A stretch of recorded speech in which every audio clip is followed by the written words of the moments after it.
Welcome back to What My Kids Eat in a Day, where I'll be showing you everything I cook for my family on this particular day. Just so you know, I eat pretty much everything I cook for my kids. So technically, this is also what I eat in a day. What my kids eat in a day just sounds more fun. So for breakfast, I am making a breakfast burrito. Start by cooking the sausages until they are fully cooked. While the sausages are cooking, I'm going to crack some eggs into a bowl and give it a whisk. Transfer the sausages to a plate and cook the eggs. You want to keep this on medium-low heat and just gently move it around with a spatula. I'm not going to fully cook this, just a soft scramble. Season with salt and pepper, and now we are ready to assemble. I am using mini soft tortillas. I just put it in the microwave for about 8 seconds or so. It becomes soft and more pliable. Add a bit of the scrambled eggs, some shredded cheese, and a sausage link. Then I'm just going to roll this like a burrito. I'm folding the sides here, but looking at it, that's unnecessary because nothing is going to come out. I cooked 6 sausages, so I'll be dividing the eggs to make 6 mini burritos. Add a little bit of butter into a skillet and add the burritos, the folded side down, if that makes sense, and just cook for about 2 minutes on each side, just enough to get a nice sear and melt the cheese.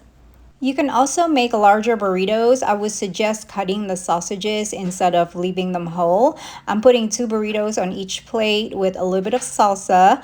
I'm also going to give them some watermelon and blueberries for some freshness. The watermelon is so sweet.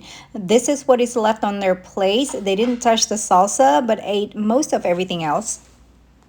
After breakfast, I got started on their afternoon snack, which is smoothie popsicles. They usually have smoothies after breakfast and before lunch, but our schedule have changed a little bit, so they're having their smoothies in the afternoon now, and it's so hot, so I figure, you know what, I'm just going to make them some smoothie popsicles. They need to be in the freezer for at least 5 hours, so that's why I got started a little early. I am using an orange. I just removed the skin, a banana, and some frozen strawberries. For the liquid, I use whole milk. You can use whatever liquid that you prefer. Then you want to make sure to blend this until smooth and then just pour into a popsicle mold. These popsicles are pretty small, so my kids get 2 if they want it. I made a little too much and just ended up drinking whatever was left. It was delicious. For lunch, I am making dumpling curry soup. I have a bag of frozen dumplings that I need to use because I'm tired of looking at it in my freezer. I have some carrots and broccoli as well. You can use whatever vegetables you have on hand. That's the beauty about soups like this. It's so customizable. I'm also going to use some minced garlic and ginger as well as green onion with the white and green parts separated. Now, this is not my favorite red curry paste. I think it just lacks flavor. But the good news is it's not spicy at all. So I don't have to worry about, the amount that I need to put in there. The one that I like, I believe it's called Mayploy, Maeploy. I think that's what it's called. And it's only available at Asian markets, so I just had to use what I have. When frying curry paste, I like to add a little bit of coconut milk so that the paste won't burn. Let that cook for a few minutes before adding in the aromatics. After a few minutes, I'm going to add the remaining coconut milk, and I'm using chicken bone broth to give this a little bit more protein. You can also just use regular chicken broth. I also added some fish sauce. You can use soy sauce or just plain salt. Add a pinch of brown sugar and a squeeze of lime before adding the vegetables and the frozen dumplings. I'm only going to cook the vegetables for 5 minutes to make sure they still have a bite to it. Depending on the brand, the dumplings will cook in like 4 to 5 minutes. Just make sure you give this a taste before serving, and that is pretty much lunch. So easy and so quick. I like to add a little bit of chili crunch in my soup to make it spicier because, again, this is not spicy at all. It is so light, so refreshing, but it's still so filling. And we have a little bit of leftover. Hopefully the kids won't want it, so I can have it for tomorrow. And this is what is left in their bowls. They pretty much ate most of their food here. Just a couple of dumplings left. Well, one dumpling and a little bit of vegetables left. It is snack time. The popsicles are ready. It was in there for almost 6 hours.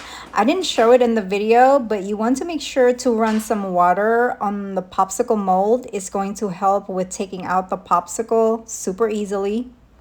For dinner, I am going to start by cooking some rice. I'm using basmati rice. I like jasmine rice for the flavor and fragrance, but to me, basmati rice has a better texture, so I almost always use that. You're just gonna give it a good rinse until the water runs clear. And also, you do not need a rice cooker to make rice. For the longest time, I didn't have a rice cooker. I just cook it on the stove. And guess what? It works perfectly fine as long as you use the correct ratio of whatever rice you're using and water. And the dishes that I am making tonight requires a lot of onion, diced and sliced. The diced onion is for the patties and the sliced onion is for the gravy and the green beans. Also, you're going to need a lot of minced garlic. For the patties, I am using 90-10 lean ground beef. The diced onion, minced garlic, some panko breadcrumbs, an egg, Worcestershire sauce, ketchup, and seasoning. Very similar to a meatball recipe. I use about 1.5 pounds of ground beef to make 6 quarter-pounder patties. After you mix the ingredients by hand, just divide the mixture into 6, eyeball it, make sure they're similar in size. All right, so I got all 6 patties ready to go. Add a bit of oil to a skillet and let it get hot. I'm going to cook the patties for about 4 minutes on each side. I had to do 2 batches because my skillet isn't big enough to sear 6 patties. You don't want to overcrowd the pan because it'll just end up steaming the patties instead of browning them. After I finish with browning the patties, I added a bit more oil in the skillet and add sliced onion. By the way, normally you add mushroom to this gravy, but some of you may know this, but my kids do not like mushrooms, so I omitted it. So now I'm just going to let this cook for about 5 minutes, then add a pat of butter, sprinkle some all-purpose flour, and now I am making a roux for the gravy. I'm incorporating the flour with the onion and letting it cook for another minute or so. Then add the beef broth, give it a stir, and a few dashes of Worcestershire sauce. You know, one of these days, I'm going to learn that word, one of these days. Some garlic powder, onion powder, dried oregano, smoked paprika, salt and pepper, of course. Let this simmer and get all thickened up. Then return the patties back into the skillet. And spoon the gravy over the patties and let this cook for about 15 minutes. Or until the internal temperature reaches 160 degrees Fahrenheit. That is well done, which is how I like my Salisbury steak. In the meantime, I'm just prepping my green beans by trimming the ends, then rinsing them. This is going to be a super quick and easy side. Add a bit of oil into a skillet and add the green beans. Leave them alone for a few minutes. Add some water, and once the water has evaporated, add some sliced onion and minced garlic, and salt and pepper is good here. You can add more seasoning if you like, but I don't think it's necessary. Give it a stir and cook until the beans is to your desired texture. Then turn off the heat and add just a little bit of butter. Give it a stir until the butter has melted, and it's so delicious and so simple, and it goes really well with this dish.